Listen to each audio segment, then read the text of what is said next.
حي على الفلاح.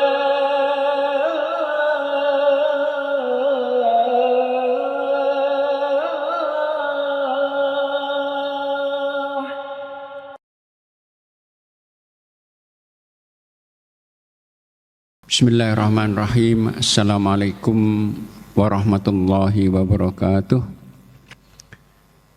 Innal hamdalillah nahmaduhu wa nasta'inuhu wa nastaghfiruh wa na'udzu billahi min syururi anfusina wa min sayyiati a'malina. Man yahdihillahu fala mudilla lahu wa man yudlil falan tajida lahu waliyyan mursyida. Asyhadu an la ilaha illallah wahdahu la syarika lah wa asyhadu anna Muhammadan abduhu wa rasuluh. Allahumma salli wa sallim ala nabiyyika Muhammad wa ala alihi wa sahbihi wa man da'a bi da'watihi wa syara ala nahji ila yaumiddin. Amma ba'du fa yaqulu subhanahu wa ta'ala fi muhkami tanzilih, ya ayyuhalladzina amanu taqullaha wa qulu qawlan sadida yuslih lakum a'malakum wa yaghfir lakum dzunubakum wa may yuti'illah wa rasulahu faqad faza fawzan adzima. Para jamaah sekalian, Bapak Ibu rahimakumullah, alhamdulillah kembali Allah berkenan untuk memudahkan kita bertemu dalam majelis yang mulia ini.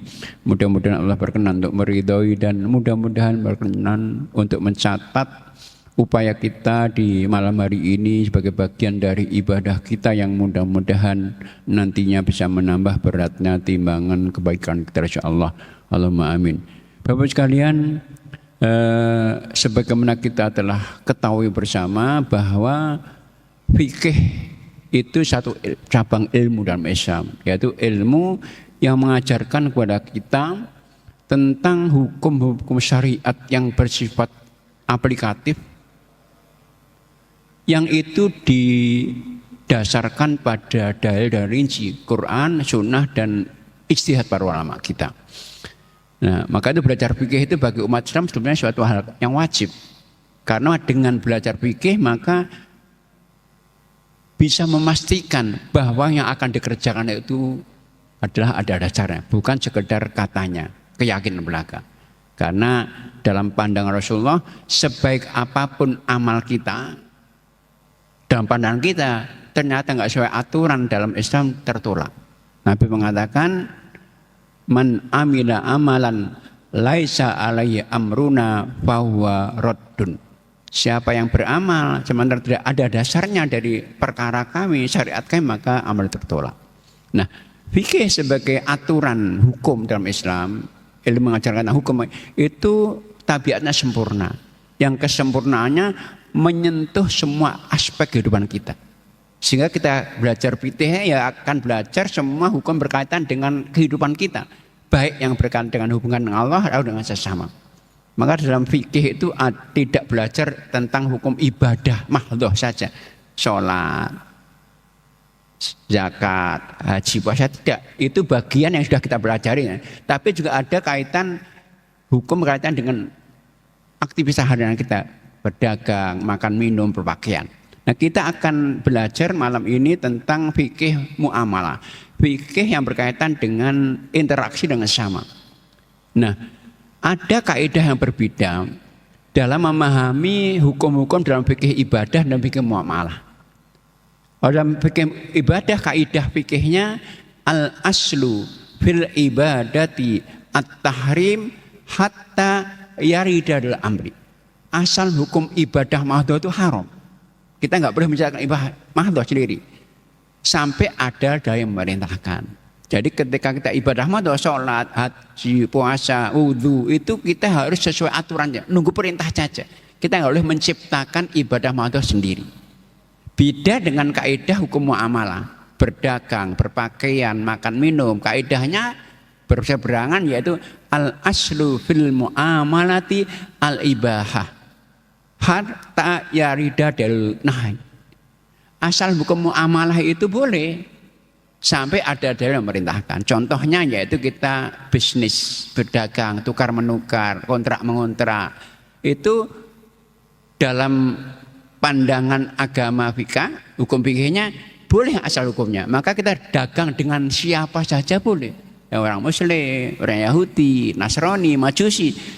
Dagang dengan jenis dagangan apa sih boleh? Dagang kambing, sapi, buku, beras, siapa boleh? Dengan cara apa saja boleh? Dengan cara cash, kredit, MLM, silakan. Mengambil keuntungan berapa saja boleh. Asal tidak bertentangan dengan aturannya. Ya. Hukum bisnis yang boleh itu akan menjadi haram kalau bertentangan dengan aturan Islam. Nah, sementara aturan-aturan Islam yang membuat bisnis yang adalah hukum mubah menjadi haram itu ketika ada 1 dari 6 unsur. Kaidahnya. Jadi kalau ada 1 dari 6 unsur yang akan disebut nanti, maka menjadi haram. Pertama, tidak boleh ada unsur gharar, penipuan, manipulasi. Ini Nabi pernah terjadi. Nabi pernah inspeksi pasar ya, melihat pedagang pasar, rupanya Nabi curiga.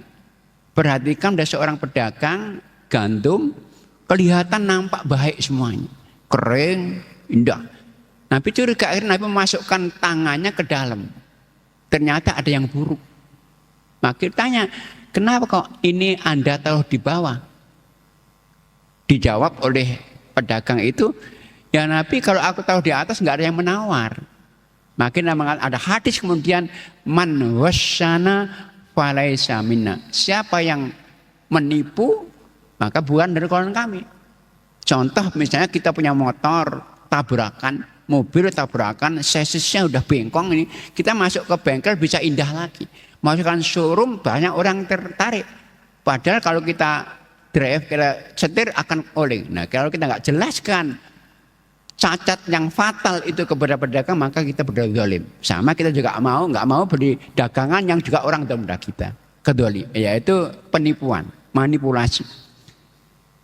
Yang kedua, nggak boleh bisnis itu kita ada penzaliman, menzalimi orang lain, menzalimi pembeli. Maka dalam Islam, menurut mayoritas ulama kita, Imam Syafi'i, Imam Abu Hanifah, Malik, dilarang hukum namanya jual beli dengan sistem urbun, yaitu sama dengan panjar, DP, uang muka. Misalnya kita mau beli rumah, misalnya cari-cari ada yang menarik, langsung kita tanya pada pemiliknya, kita sepakat harga. Rumah 200 juta misalnya, kita kasih DP 10 juta. Dengan perjanjian kalau nanti ini jadi akan menjadi bagian dari harga. Kalau nggak jadi milik Anda sebagai pemilik rumah. Nah ternyata kalau kita pulang atau ada teman ada rumah yang lebih baik, lebih murah, akhirnya kita batalkan. Nah uangmu itu hilang, nggak boleh, pendoliman itu. 10 juta nggak banyak. Dan masalah ini sudah masuk ke ranah banyak ranah. Dalam pendidikan misalnya. Siapa sih orang tua nggak pengen anaknya misalnya kuliah di perguruan tinggi yang bonafit, di fakultas favorit, di UNER, di UGM, UI, Brawijaya, di fakultas kedokteran, IT, semua. Cuman masalahnya ini sangat kompetitif. Akhirnya dia ke perguruan tinggi ke swasta dengan membayar uang DP dokteran 75 juta. Atau lebih. Nah, tapi kemudian ketika anak kita tes di perguruan tinggi negeri, diterima di UNER, di UGM. Nah kita batalkan. Kira-kira uang panjar, uang hilang nggak itu? 75 juta nggak sedikit. Mereka terima. Nah juga kadang-kadang ke dunia medis. Contohnya begini. Ada beberapa detailer itu pemasar obat-obat tertentu. Itu kadang-kadang yang disasar itulah dokter spesialis. Datangi, ditunggu sampai selesai praktek, akhirnya ada deal. Dokter tolong nanti ya kalau tidak ada pasien kasih resep dengan obat kami. Dengan janjian, nah, dokter silakan mau umur 1 tahun berapa kali, mau mobil apa, akhirnya benar deal. Akhirnya dokter tidak ada pasien dikasih resep dengan obat tertentu itu. Padahal obat yang punya spek yang sama, yang harga murah banyak, ada. Nah, karena ini dokter memberikan, akhirnya ada orang-orang miskin nggak mampu, terdolim. Nah, nggak boleh. Ini unsur kedua. Unsur ketiga, satu bisnis akan menjadi haram dari asalnya mubah ketika ada unsur jahalah, ketidakpastian. Maka misalnya dalam dunia investasi bagi hasil, mudharabah yang lainnya, misalnya begini, ada seorang muslim punya harta banyak tapi nggak bisa mengembangkan, nggak punya pengalaman bisnis. Cuman ada punya kawan, punya banyak usaha yang sangat prospektif. Akhirnya orang yang punya uang banyak ini datang, gimana kalau saya investasi di usaha Anda? Setuju, sepakat. Keuntungannya gimana? Oh gampang nanti. Nggak boleh. Harus pastikan itu ada prosentase keuntungan, bukan nominal. Nggak boleh juga nominal. Prosentase keuntungan. Karena namanya bisnis bisa fluktuatif. Dia naik, dia turun. Maka prosentase 40, 60%, 50%, kesepakatan. Karena kalau tidak, gampang, jahalah, ketidakpastian. Contoh mudah begini, contoh kalau di dunia kerja misalnya ada orang, kita punya usaha, ingin merekrut pekerja, akan datang orang, Bapak, saya membantu di rumah Bapak ini, Ibu, enggak apa-apa, gaji kaya berapa ya? Oh gampang, enggak boleh, harus dipastikan berapa, 2 juta, 3 juta dipastikan di awal. Jadi enggak boleh ada unsur ketidakpastian. Nah, di usaha kita banyak unsur ini ada di dunia asuransi konvensional. Nggak pasti. Kira-kira klaim yang akan didapat peserta asuransi ini dari mana asalnya? Berapa jumlahnya? Kejadiannya apa? Belum jelas. Kecelakaan kan belum tahu kecelakaan, kan belum tahu terjadi kecelakaan. Nggak pasti. Nah itu ketidakpastian, nggak boleh. Ketiga, keempat, satu usaha itu tidak boleh menjadi haram hukumnya yang berubah dari asal mubah ketika ada unsur gamblingnya. Gambling itu maisir judi, spekulasi yang sangat merugikan.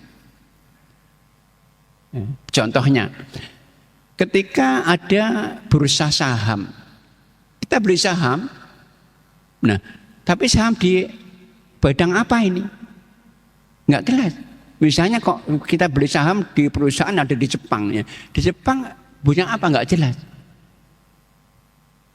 Nggak jelas. Untung-untungan. Contoh tadi asuransi tadi.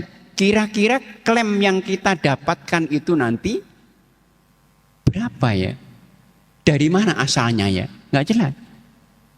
Maka kadang-kadang ada seorang misalnya punya harta banyak, tapi nggak punya ilmu tentang perdagangan. Akhirnya dia berusaha untuk berdagang pemula ini. Akhirnya sewa toko, diisi barang-barang yang akan dijualnya. Dia nggak punya pengalaman dagang, ilmu, nggak bisa promosi bagaimana ngatur tokonya bagaimana. Akhirnya tahun pertama rugi, 3 rugi, 4 rugi, rugi terus. Akhirnya akhirnya dibakar saja. Nah ada klaim nanti bahaya. Untung-untungan yang sangat merugikan, gambling. Kemudian yang kelima, satu bisnis, satu usaha dan muamalah itu akan menjadi haram, berubah dari hukum asalnya mubah ketika ada unsur ribanya. Nah riba itu artinya pertambahan. Nah riba itu ada 2 macam. Riba itu termasuk jenis dosa yang sangat besar, bahkan Nabi masukkan dosa yang membinasakan, yaitu syirik, sihir, riba, membunuh, makan harta yatim, itu riba termasuk. Nah riba itu ada 2 jenis secara umum. Ada namanya sebut pertama ribal fadl. Riba fadl itu riba dengan cara tukar menukar barang ribawi dengan beda kuantitas. Contohnya begini, barang ribawi jenisnya 2 secara umum, yaitu alat tukar emas, perak, uang, dan makanan pokok. Beras, gandum, kurma, termasuk garam, itu makanan pokok. Nah, tukar menukar barang ribawi ini, emas dengan emas, perak dengan perak, uang dengan uang, beras dengan beras, kurma dengan kurma, itu harus takarannya sama.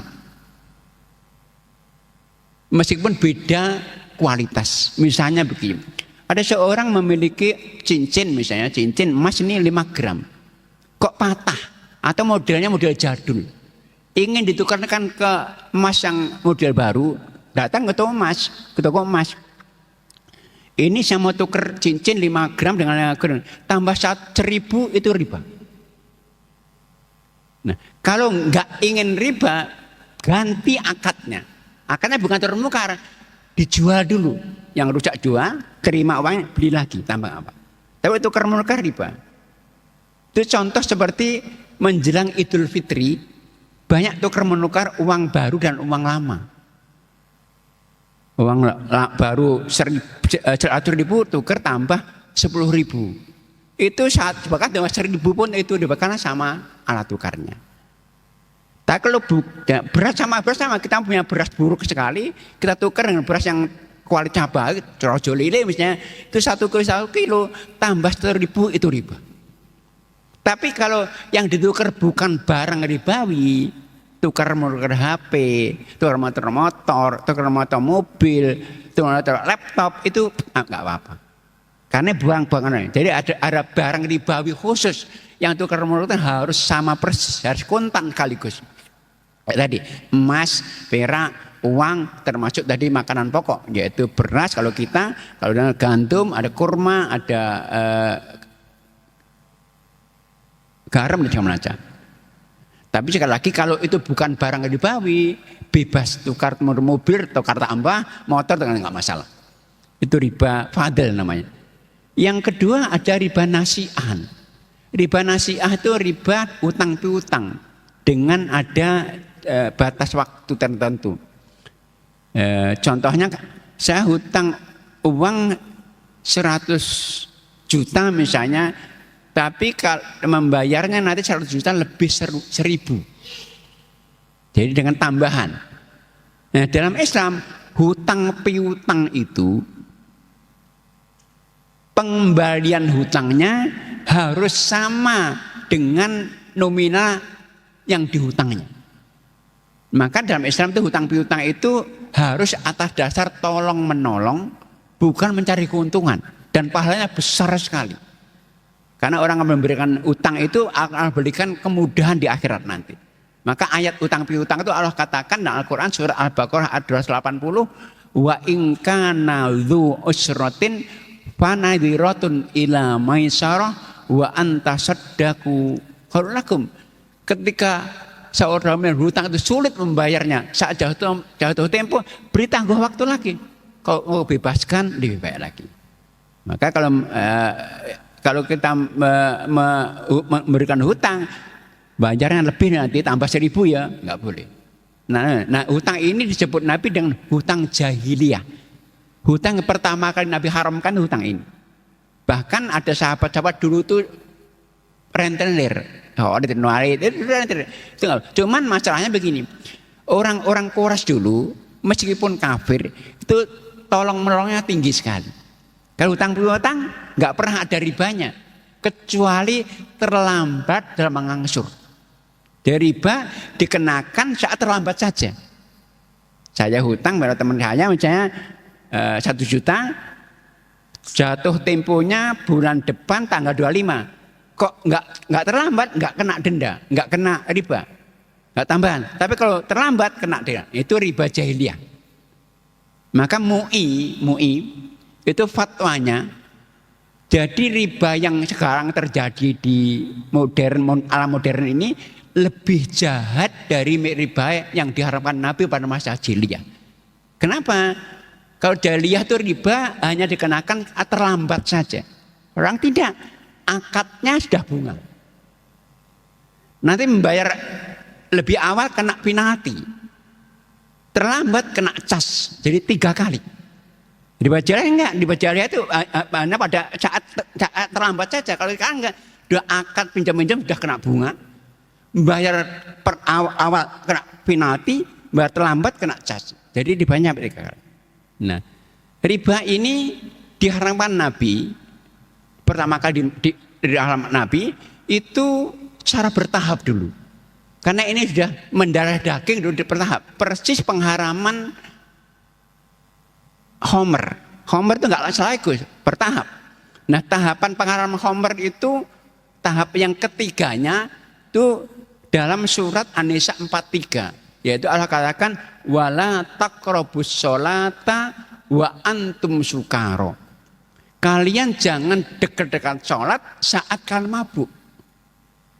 Artinya apa? Orang enggak boleh minum Homer, minum arak yang memabukkan kalau dekat sholat saja. Maka sahabat dulu waktu turun ayat ini masih minum Homer tapi ba'da isya, jauh dari sholat. Nah, tahap terakhir turunnya surat Al-Quran, surat Al-Maidah ayat yang ke-90. Innamal khamru wal maisiru wal azlam wal ansol rijsun. Sehingga khamr itu kata Allah rijsun, najis, maka jauhilah. Nah, ketika turun ayat ini langsung para sahabat berhenti semuanya. Maka diriwayatkan setelah turun ayat ini di Madinah di jalan-jalan penuh khamr kan para sahabat menumpahkan khamr yang disimpan itu, yang dulu diminum ba'da isya. Nah, sama riba apa? Riba itu ada tahapan. Tahapan pertama nggak diharamkan, yang ceritakan orang Yahudi diharamkan, mereka melanggar. Tapi tahap ketiganya kita turun surat Ali Imran ayat 130. Ali Imran 130 ayat itu wala ta'kulur riba at'afam mudha'afa. Janganlah kalian makan riba yang berlipat ganda. Jadi yang nggak boleh. Tapi kemudian turun ayat terakhir surat Al-Baqarah 275 sampai 279. Kata Allah di situ, alladzina ya'kuluna riba la yaqumuna illa kama yaqumul ladzi yata'u syaitan mas dzalika bi annahum qalu innamal bai'u mithl riba wa hal bai'u haram. Orang-orang yang makan riba itu nanti tidak akan bisa bangkit dari kiamat kecuali seperti orang yang kesurupan. Itu karena mereka mengatakan jual beli sama riba, padahal mengharamkan riba dan menghalalkan jual beli. Nah, kemudian di ayat berikutnya itu ada wadharu ma baqiya, tinggalkan semua sisa riba. Jadi semua riba kecil pun diharamkan. Nah, ini riba jahiliyah. Nah, itu unsur yang kelima yang karenanya maka bisnis akan jadi haram. Ya, contohnya begini, jual beli dalam sistem kredit dalam Islam boleh ya. Jadi sistem jual beli itu boleh cash boleh, kredit boleh. Namanya bait pataki dengan cara mencicil. Cuman nggak boleh ada unsur ribanya. Kalau contohnya begini, saya punya HP misalnya, saya tawarkan. Menawarkan harga berapa boleh? Saya ini kalau cash 1 juta misalnya. Kalau kredit 2 bulan 1.100.000. Kredit 3 bulan 1.300.000. Itu tawar. Kemudian sepakat. Ya, pembelinya saya sepakat beli dengan jual kredit 3 bulan. Dengan 1.300.000. Sepakat. Kemudian kesepakatan bayar cicilannya jatuh temponya pada tanggal 25 pada setiap bulan. Nah, tapi ada klausulnya. Kalau Anda terlambat kena denda. Nah, denda itu riba. Karena perubahan harga setelah sepakati bersama. Riba. Ya, maka jual beli kredit apa saja, motor, mobil itu boleh asal nggak ada riba, nggak ada klausul dendanya. Kalau dendanya berarti ada klausul riba karena tambahan perubahan harga setelah ada kesepakatan. Itu riba. Itu riba. Kemudian unsur yang keenam yang karenanya bisnis menjadi haram ketika ada unsur haramnya. Enggak ada penipuannya, enggak ada manipulasinya, enggak ada ketidakpastiannya, enggak ada kendolimannya, tidak ada gamblingnya, enggak ada ribanya. Tapi kalau produknya haram, haram. Maka kalau beli saham, saham ini kata beli saham di Jepang. Di Jepang itu yang haram bisa jadi resmi. Judi di Jepang. Di sana jangan ada produk narkoba. Maka boleh. Maka kalau beli saham pastikan ini saham ini perusahaan produknya apa.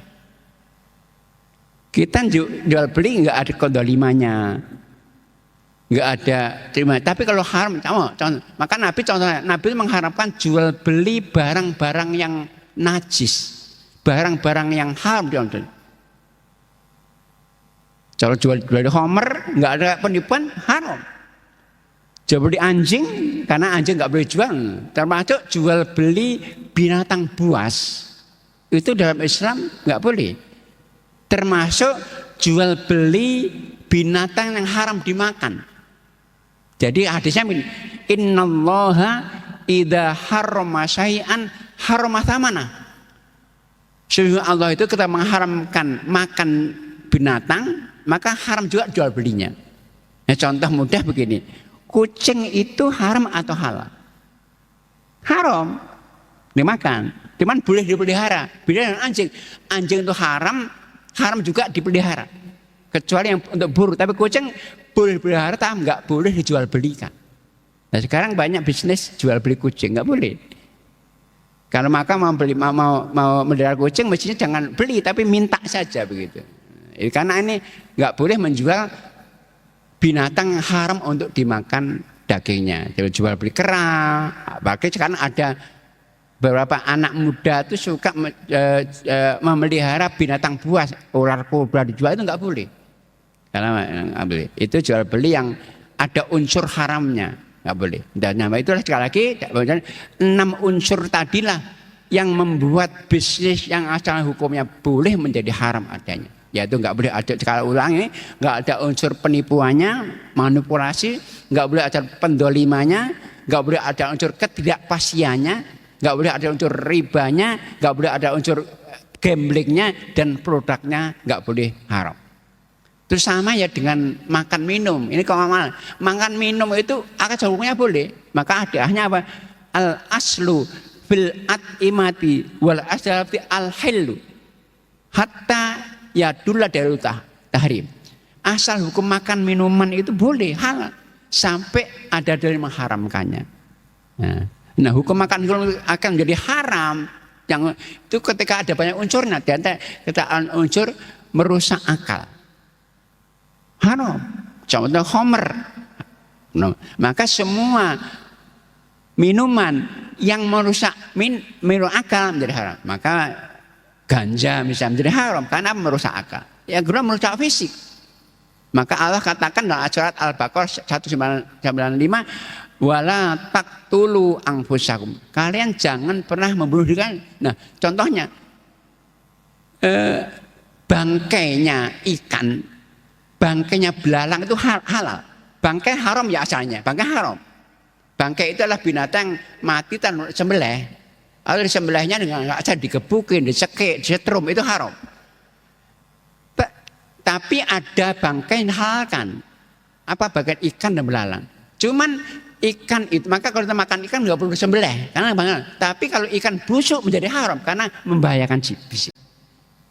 Ya, jadi asal karena membahayakan nggak boleh. Itu diantaranya hal-hal yang berkaitan dengan muamalah bisnis. Nanti insya Allah akan lanjutkan pikir berpakaian, makan, minum. Nah, sementara itu mungkin kalau ada yang ingin menambahkan, bertanya, monggo. Waktu kesempatan dan Bapak Ibu.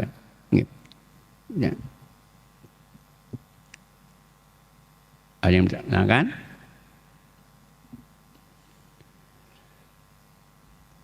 Baik, kalau tidak saya tambahkan sedikit. Jadi sekali lagi, untuk makan minum itu yang diharamkan dalam Al-Quran itu pertama adalah bangkai. Bangkai itu adalah setiap binatang yang mati tanpa disembelih atau disembelihnya nggak cara syar'i. Jadi digebukin, disetrum, dipukul, itu bangkai. Nah, termasuk bangkai itu adalah hewan yang dipotong dagingnya sebelum hewan itu mati. Hadisnya begini, ma kuti'a minal bahimati wa yahanyatun maita. Hewan yang dipotong bagian dagingnya sebelum itu mati bangkai. Contohnya begini. Hewan itu kalau disembelih, sapi, kambing, kerbau, unta, sembelih nggak langsung mati, ada prosesnya. Saat belum mati kok dipotong-potong bangkai. Karena belum mati. Maka dalam fikih ada hukum berburu. Berburu itu boleh. Misalnya berburu burung, kita mau makan nih, kita tembak bismillah, kena halal. Tapi kalau jatuh ke air nggak boleh. Khawatir matinya karena tenggelam, bukan karena tembakan itu. Maka sama tadi ketika ada kambing itu, kalau sembelih tempatnya bisa 5 menit sampai 10 menit. Kok belum mati, kok dipotong-potong, itu bangkai semuanya.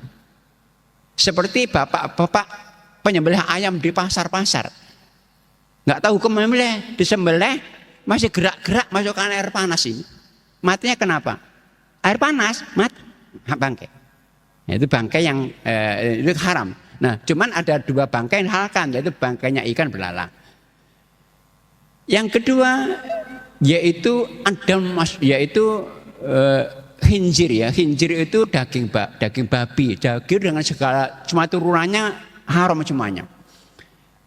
Lemaknya, semuanya haram semuanya. Dan najis sekaligus. Kemudian darah yang mengalir. Darah itu haram. Tapi darah yang mungkin kita menyembelih ayam, kita potong dagingnya, kok kita cuci masih darah kecil-kecil itu boleh. Tapi darah yang mengalir nggak boleh. Kemudian nggak boleh yang disebut dengan selain nama Allah. Dia menyembelih tapi demi fulan, atas nama fulan, nggak boleh. Harus pakai nama Allah, bismillah. Kemudian yang disembelih untuk sesaji, ansab namanya. Untuk sedekah bumi, haram juga itu. Ya, itu nggak boleh. Kemudian berikutnya binatang buas yang bertaring. Jadi setiap binatang yang bertaring ya banyak dia, anjing, termasuk macan, singa, bertaring. Semua binatang buas yang bertaring itu haram. Tapi kalau bertaring nggak buas boleh. Contohnya yaitu kelinci. Itu bertaring tapi nggak buas boleh. Tapi bertaring buas haram hukumnya. Termasuk yang diharamkan adalah namanya jalalah.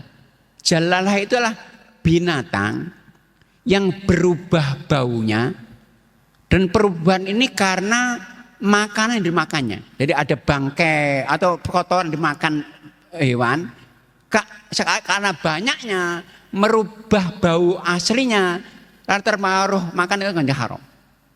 Zaman dahulu ada bapak-bapak di kampung itu kalau mau penggemukan sapi dikasih bangkai.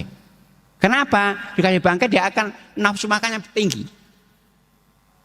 Nah, kalau banyak itu akan merubah bau sapi karena pengaruh kotoran. Contohnya peternak lele, peternak bandeng dikasih kotoran itu akan penggemukan. Itu kalau banyak bisa berubah baunya karena pengaruh kotoran. Itu menjadi jala, haram dan najis sekaligus. Maka kalau peternak lele, bandeng, kalau dikasih kotoran penggemukan itu kalau mau dipanen dijauhkan dulu, dipindahkan ke air yang bersih sampai seminggu, nanti baunya akan kembali asli. Itu boleh lagi. Jadi saat berubah baunya ke pengaruh makan itu menjadi jalalah, haram untuk dimakan. Haram, itu haram. Itu jalalah namanya. Kurang lebih itu ya, dan masih banyak lagi hal yang berkaitan dengan makan minum ini, insya Allah akan kita bahas berikutnya. Monggo kalau ada ingin bertanya, saya berikan waktu lagi. Kalau tidak ada kita cukupkan sampai sini. Ada lagi? Tidak ada. Baik, mungkin sementara itu yang bisa disampaikan, mudah-mudahan ada manfaatnya dan tentunya ada khilaf, mohon maaf. Billahi taufiq wal hidayah. Assalamualaikum warahmatullahi wabarakatuh.